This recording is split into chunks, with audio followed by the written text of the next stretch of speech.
আমিও জানতে চাই আসলে আমার ভাইয়ের সাথে কি করা হয়েছিল। আমার মাকে আপনারা দেখেছেন যে আয়নাঘরে উনি প্রত্যেকটা দেয়াল ধরে ধরে দেখছিল, যদি তার সন্তানকে সেই আয়নাঘরে ছোট কক্ষে রাখা হয়, তার শেষ দিনটা কোন দিন ছিল আমরা সেটাও জানি না। আমার খুব জানতে ইচ্ছা করে কোন নদীর কোনখানে আসলে তাদেরকে ফেলে দেওয়া হয়েছিল। তখন আমার ভাই কি জানতো কিনা যে ঠিক যেই সেলগুলাতে তাদেরকে রাখা হয়েছিল তার পাশেই র্যাবের যে ওয়েটিং রুমে তার মা, তার বোন, তার সন্তান, তার স্ত্রী, সব পরিবারের সবাই অপেক্ষা করছিল। একটা গুলি করলে একটাই মরে, একটাই যায়, বাকিটি যায় না। এই বাকিটি হচ্ছে আমরা, বাকিটি আমার সামনে যে ভাই বোনরা বসে আছে, বাকিটি যারা রাস্তায় জুলাই আন্দোলনে ছিল, সবাই আমরা। জুলাই সংখ্যা জুলাই থেকে 36 পর্যন্ত, এটা একটা সংখ্যা না, কিন্তু জুলাই মানে এই যে হাজারো মা যাদের অশ্রু, এই যে হাজারো ভাই যারা প্রাণ তাদের তাজা রক্ত ঢেলে দিয়েছে বুকের। জুলাই মানে সেই বাবা যে তার সন্তানকে একটা সুন্দর ভবিষ্যতের জন্য গড়ে তুলেছিল, কিন্তু তার নিথর দেহ নিয়ে ফিরে এসছে। জুলাই মানে সেই ভাইটা, যেই ভাইটা নিজের ভবিষ্যতের কথা না ভেবে বাংলাদেশের ভবিষ্যতের কথা চিন্তা করে এগিয়ে গিয়ে তার জীবন দিয়ে দিয়েছে।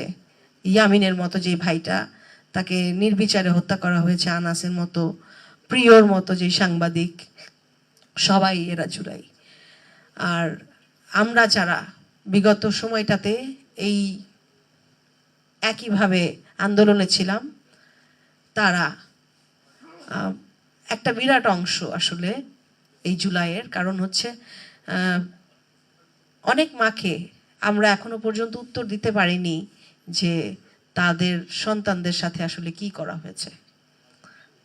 আমি সব সময় বিগত এক যুগেরও বেশি যেটা, সেই সময়টাতে যখন আমি পাশাপাশি মায়ের ডাকের কাজ করি, আমাকে অনেক শক্তভাবে এই দায়িত্বটা পালন করতে হয়েছে। কারণ আমি জানি এটা একটা পরিবারের কাহিনী ছিল না, এটা বাংলাদেশের হাজারো পরিবারের কাহিনী ছিল। এবং তারা এই জায়গাটাতে ভরসা করে, সেই জায়গাটাতে এসে একসাথে হয়, তারা সাহস নিয়ে দাঁড়ায়। জুলাই আসলে এই সাহসের জন্য আমরা পেয়েছি। আমরা মনে হয় এই সাহসিকতার গল্পগুলা সামনে আসা উচিত। যেই মায়েদেরকে আমরা সন্তানদেরকে ফেরত দিতে পারিনি এবং যাদেরকে জুলাই আমরা হারিয়েছি, যেই শহীদ যতজন, তাদের জন্য ন্যায় বিচার নিশ্চিত করার জন্য যেই বাংলাদেশ, সেই বাংলাদেশে যেন আমরা বিনির্মাণ করতে পারি, আমরা সেই লক্ষ্যে কাজ করে যাব ইনশাল্লাহ। বিগত সময়ে যখনই কোনো কথা বলতে গিয়েছি, আমাকে হাজারো বাহিনী দ্বারা ঘিরে রাখা হতো, কথা বলতে দেয়া হতো না, বা কোনো ভেন্যু হয়তো আমাদেরকে দেয়া হতো না। এখন যখন কথা বলতে পারি, এখন যখন বেঁচে আছি, এখন যখন বিচার চাইতে পারি অন্যায়ের, সেই পুরো কৃতজ্ঞতাটা আসলে জুলাইকেই দিব আমি। এবং জুলাইয়ের জন্যই আসলে আমরা এই বাংলাদেশে আছি।